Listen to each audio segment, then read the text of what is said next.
इस कहानी की शुरुआत में एक छोटे से टाउन में डेल नाम के एक आदमी को दिखाया जाता है जो पूरे टाउन में अकेला है क्योंकि सब के सब लोग मारे जा चुके हैं। लोगों के मरने की क्या वजह है किसी को कुछ नहीं पता। डेल हर सुबह उठकर ब्रश करता है, अपनी डेली ड्यूटीज को पूरा करता है और इसके बाद गाड़ी से निकल जाता है। दरअसल हर रोज वो एक घर में जाता है जहाँ पर जितनी भी बॉडीज होती हैं वो उन्हें दफना देता है। साथ ही वो घर को साफ करता है और इसके बाद घर के बाहर क्रॉस लगाकर वहां से चला जाता है। अपने खाने के लिए वो आसपास की जगहों से फूड भी इकट्ठा करता है। डेल के पास एक मैप भी है जो कि पूरे शहर का मैप है और जिस भी घर को क्लीन करता है वो मैप पर भी क्रॉस का निशान लगा देता है, जिससे उसे पता चलता रहता है कि उसने कितने घरों को साफ कर दिया है। रात को जब डेल सो रहा होता है तभी उसे पटाखों की आवाज आती है जिससे वो डर जाता है क्योंकि वो इस पूरे टाउन में अकेला बचा है। हालांकि उसके दिल में जिज्ञासा जागती है कि वो जाए और देखे, पर उसकी हिम्मत नहीं होती क्योंकि ये रात का वक्त होता है। इसीलिए अगली सुबह वो बाहर जाता है जहां वो सड़क के किनारे कार को देखता है जिसका एक्सीडेंट हुआ था। दरअसल ये कार एक दिन पहले यहाँ पर नहीं थी, इसीलिए डेल उस कार के पास जाता और देखता है कि उसके अंदर एक लड़की है जो बेहोश है। साथ ही गाड़ी के पीछे गन भी होती है। वो उस लड़की को घर ले आता और कमरे में बंद कर देता है क्योंकि उस लड़की के पास गन थी। कुछ देर बाद जब उस लड़की को होश आता है तो वो अपने आप को कमरे में देखकर हैरान हो जाती है क्योंकि उसको भी यही लगता था कि इस दुनिया में सिर्फ वही अकेली बची है। वो दरवाजा खोलने की कोशिश करती है लेकिन दरवाजा लॉक्ड होता है। इसके बाद वो दरवाजे को नॉक करती है। डेल समझ जाता है कि वो लड़की जाग चुकी है, इसीलिए वो दरवाजे के पास आता है और उस लड़की से पूछता है क्या तुम अकेली हो। वो लड़की कहती है कि मैं पिछले कई दिनों से अकेली हूँ, इसीलिए लगातार ट्रेवल कर रही थी। डेल पूछता है कि तुम्हारे पास गन कहाँ से आई। वो कहती है कि गन मुझे रास्ते में मिली थी, मैंने अपनी सेफ्टी के लिए अपने पास रख ली। डेल दरवाजा खोल देता है पर वो कहता है कि तुम यहाँ पर नहीं रह सकती। दरअसल डेल उस लड़की को अपने पास नहीं रखना चाहता, इसीलिए वो लड़की को बाहर आने के लिए कहता है। उसकी गाड़ी की चाबी उसे देता और कहता है कि तुम यहाँ से चली जाओ। वो लड़की कहती है कि मेरा नाम ग्रेस है, मैं नहीं जानती कि मुझे कहाँ जाना चाहिए, मैं तुम्हारे साथ रहना चाहती हूँ। पर उसकी बात का वो कोई जवाब नहीं देता और वहाँ से चला जाता है। डेल एक लाइब्रेरी में जाता है जहाँ पर वो रहता है। दरअसल ग्रेस को जिस घर में ले गया था वो उसका घर नहीं था, वो यहाँ लाइब्रेरी में रहता है। ग्रेस भी उसका पीछा करते हुए यहाँ पहुँच जाती है लेकिन वो ग्रेस को देखकर कुछ नहीं कहता बल्कि उसे खाने के लिए कुछ खाना देता है। खाना खाते हुए ग्रेस उससे पूछती है कि तुम्हारे चारों तरफ डेड बॉडीज हैं, ये पूरा का पूरा शहर खत्म हो चुका है, क्या तुम्हें अकेले रहते हुए अजीब नहीं लगता। डेल को उसकी ये बात अच्छी नहीं लगती। वो कहता है कि पहले शहर में 1600 लोग रहा करते थे लेकिन तब भी मैं पूरी तरह से अकेला था, इसीलिए मुझे किसी के होने ना होने से कोई फर्क नहीं पड़ता। और ये कहकर वो उठकर वहाँ से चला जाता है। उसका बिहेवियर बहुत ज्यादा रूड होता है, इसीलिए ग्रेस डिसाइड करती है कि वो डेल के साथ नहीं रहेगी। वो अपनी गाड़ी में जाती है और यहाँ से जाने वाली होती है कि तभी डेल आ जाता है। डेल को अपनी गलती का एहसास है। वो ग्रेस से कहता है कि तुम मेरे साथ रह सकती हो। ग्रेस भी वहाँ पर रुकने का फैसला कर लेती है, जिसके बाद डेल उसे बताता है कि कैसे वो हर रोज एक घर में जाता है जिस घर को क्लीन करता है और उस घर में जितनी भी बॉडीज होती है उन्हें दफना देता है। साथ ही वो उसे ये भी कहता है कि घर में जितने भी इलेक्ट्रॉनिक्स की चीजें हैं उन सबको हमें इकट्ठा करना है। अभी एक घर में जाते हैं जहाँ से बॉडी को उठाकर ये दफना देते हैं। दफनाने के बाद वहाँ से डेल जाने लगता है। ग्रेस कहती है कि ये इंसान है, हमें इनके लिए प्रेयर करनी चाहिए। डेल उसकी बात मान जाता है और ग्रेस के साथ वो भी प्रेयर करता है। जैसे जैसे दिन बीतते हैं डेल और ग्रेस की दोस्ती होना शुरू हो जाती है। ये दोनों एक दूसरे की कंपनी बहुत एंजॉय करते हैं। एक दिन डेल को ग्रेस घर पर ढूंढ रही होती है लेकिन वो घर पर नहीं होता, इसीलिए वो नीचे बेसमेंट में जाती है जहाँ पर उसे उन लोगों की फोटोज मिलती है जिनके घर अब तक डेल ने साफ कर दिए हैं। दरअसल जिस भी घर को वो साफ करता है उस घर के मेंबर्स की फोटोज वो अपने साथ ले आता है। ग्रेस को कुछ समझ नहीं आता कि डेल ऐसा क्यों करता है। इसके बाद डेल को ढूंढने के लिए वो बाहर जाती है और तभी उसे एक डॉग के भौंकने की आवाज आती है जो एक घर से आ रही होती है। जब वो घर के अंदर जाती है तो वहाँ पर उसे डॉग मिलता है जिसे पाकर वो बहुत खुश होती है और उस डॉग को वो अपने घर ले आती है। हालांकि शुरू में डेल डॉग को देखकर खुश नहीं होता, पर जल्द ये दोनों डिसाइड करते हैं कि ये इसका नाम डॉग ही रखेंगे। धीरे धीरे दिन बीतते चले जाते हैं और इन दोनों के बीच में जो बॉन्ड होता है वो और भी स्ट्रॉन्ग हो जाता है। ग्रेस कभी कभी अपने पेरेंट्स को, अपने परिवार को बहुत मिस करती है।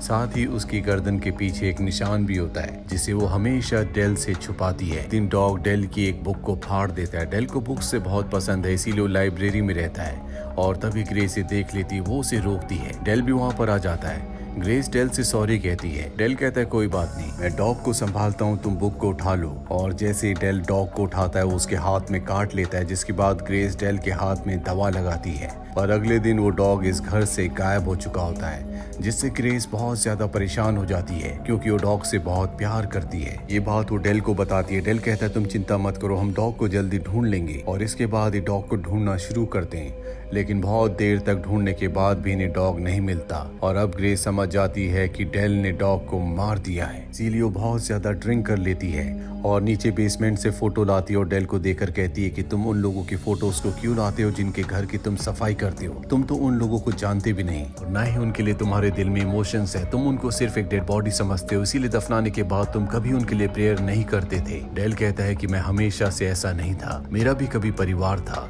इसके बाद वो यहाँ से चला जाता है। डेल को एहसास होता है कि अब तक जो भी उसका बिहेवियर था वो गलत था, इसीलिए ग्रेस को वो एक ग्रीन हाउस ले जाता है। यहाँ आने के बाद ग्रेस को बहुत अच्छा लगता है। ग्रेस भी अब डेल को माफ कर देती है क्योंकि वो समझती है कि उसके साथ जो कुछ भी हुआ होगा उसकी वजह से वो पूरी तरह से बदल गया। अगले दिन हर दिन की तरह ये लोगों के घरों को साफ करने के लिए निकल पड़ते हैं, लेकिन अब ये अलग अलग लोगों के घरों को साफ करते हैं। इनके पास वॉकी टॉकी है जिससे एक दूसरे से कनेक्ट रहते हैं। ये लगभग सभी घरों को साफ कर चुके हैं, इसीलिए अब इन्हें कम ही घर मिलते हैं जिन्हें इन्हें साफ करना है। घर ढूंढते ढूंढते ग्रेस बहुत आगे निकल जाती है, जहाँ पर उसे एक घर मिल जाता है। वो रेडियो से वॉकी टॉकी से डेल को भी उस जगह बुला लेते। डेल जब उस घर के अंदर पहुंचता है तो ग्रेस पहले से सफाई कर रही होती है।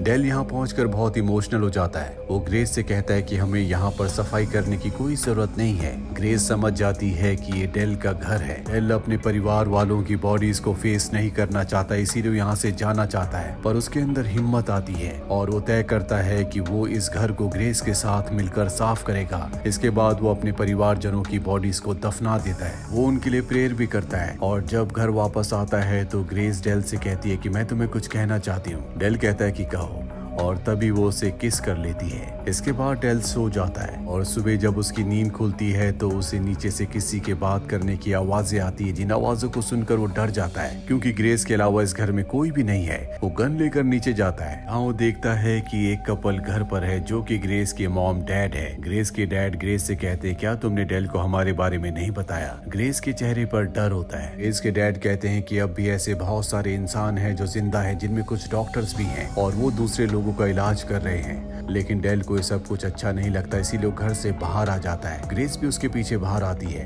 डेल कहता है कि तुमने मुझे इस बारे में कभी क्यों नहीं बताया? ग्रेस बताती है कि ये मेरे असली मॉम डैड नहीं है, बल्कि इन्होंने मुझे अडॉप्ट किया था और जैसे दिखते हैं वैसे नहीं है। हालांकि वो उसे बहुत कुछ बताना चाहती है, लेकिन डेल उसकी बात नहीं सुनता और गाड़ी लेकर वहाँ से निकल जाता है। शाम को जब वो घर वापस लौटता है तो ग्रेस के डैड कहते हैं कि हम अपनी बेटी को कैलिफोर्निया लेकर जा रहे हैं, अगर तुम चाहो तो तुम भी हमारे साथ आ सकते हो। पर डेल साफ साफ मना कर देता है। फिर भी ग्रेस के डैड अपने घर का एड्रेस एक बुक में लिखकर वहाँ से अपनी बेटी को ले जाते हैं। और जब ग्रेस गाड़ी में होती है वो ग्रेस की मॉम की गर्दन के पीछे भी हम वैसे ही निशान देखते हैं जैसा कि ग्रेस की गर्दन के पीछे है। वहीं हमें दिखाया जाता है कि डेल ग्रेस के जाने के बाद अब बहुत अकेला महसूस कर रहा होता है, क्योंकि पिछले कई दिनों से वो ग्रेस के साथ था। उसे ग्रेस की आदत हो गई थी और अब वो तय करता है कि वो कैलिफोर्निया ग्रेस से मिलने के लिए जाएगा। इसीलिए वो उस बुक को ढूंढता है जिस बुक पर ग्रेस के पिता ने एड्रेस लिखा था और उस एड्रेस को लेकर वो कैलिफोर्निया के लिए निकल पड़ता है। कैलिफोर्निया बहुत ही दूर होता है, इसीलिए उसे रास्ते में कई सारी गाड़ियां बदलनी पड़ती है और फाइनली वो उस एड्रेस पर पहुंच जाता है। पर वो घर के अंदर नहीं जाता बल्कि रात होने का इंतजार करता है। जब ग्रेस के मॉम डैड सो जाते हैं तब वो चुपके से घर के अंदर दाखिल होता है। जल्दी वो ग्रेस के कमरे को ढूंढ लेता है, पर जब वो ग्रेस के कमरे में जाता है तो देखता है कि ग्रेस की आंखें बंद है, उसकी बॉडी को मशीन के साथ अटैच किया गया है।